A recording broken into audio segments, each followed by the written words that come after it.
Next up, we have Susan Brown. Susan is National Account Representative for Bin Pack Compactors. She has over 20 years' experience in presenting and educating. She has provided training to local chambers of commerce, municipalities, and private industry partners. Please join me in welcoming Susan Brown. Thank you.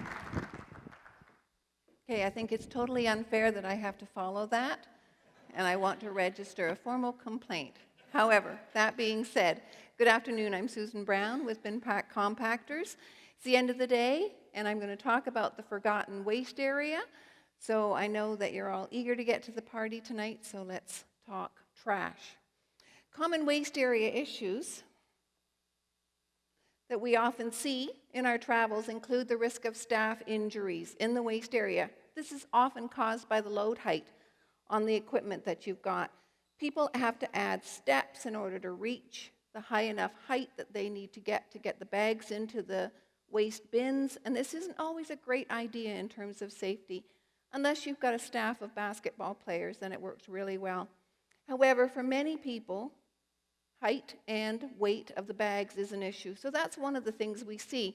I'm from Ontario, Canada, and we have some statistics that I collected for you from the Workplace Safety Insurance Board. It shows that 41% of workplace hazards come from musculoskeletal injuries, which often relate to factors like height of equipment that's improper in terms of safety, as well as incorrectly designed work habits and equipment. And then a further 19% come from slips, trips, and falls, such as would happen on wet waste in a waste area. We had a customer call us one time and they said, we really need to do something with our old equipment. We've had 2 torn rotator cuffs in 1 week, which is a lot of expense in terms of lost staff time. So the total of these 2 risk categories is about 60%.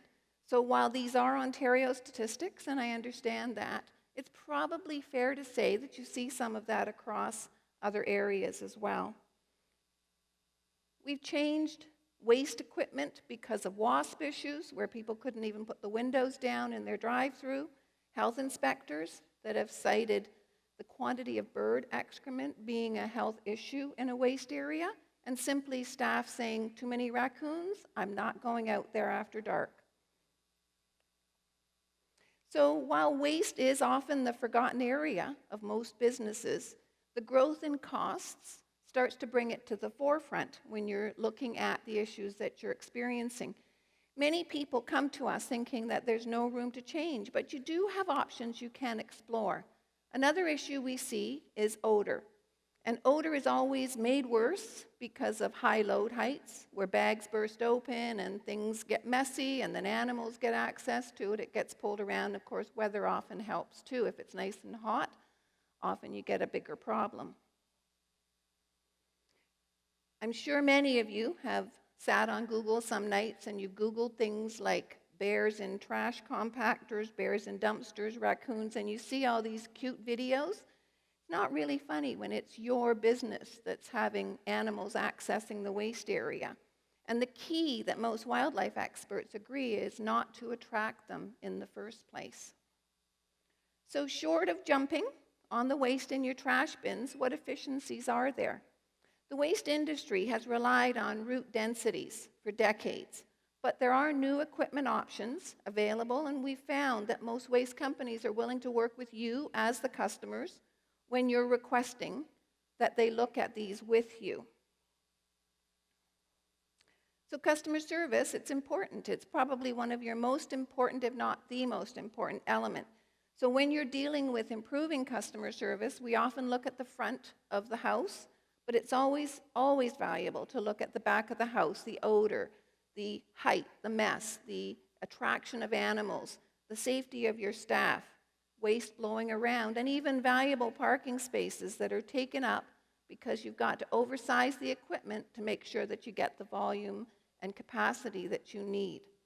So let's look at the equipment options. First of all, there's the good old dumpster.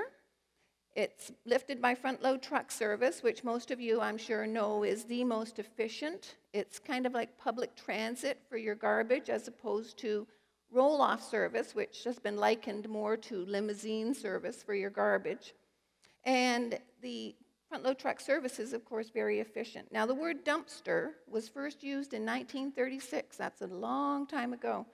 And it came from the Dempster-dumpster system of mechanically emptying bins into front-load truck service.